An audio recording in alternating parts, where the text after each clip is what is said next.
గుండెల నిండా ప్రేమతో అభివాదం చేస్తా ఉన్నాడు మీ జగన్.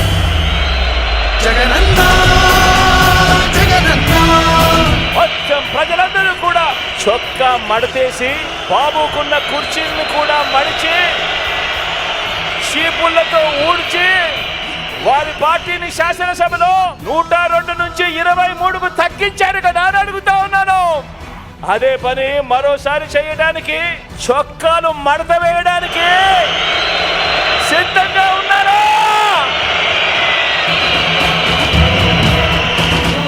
ఫ్యాన్ ఎప్పుడు ఇంట్లోనే ఉండాలి, సైకిల్ ఎప్పుడు బయటే ఉండాలి, తాగేసిన టీ గ్లాసు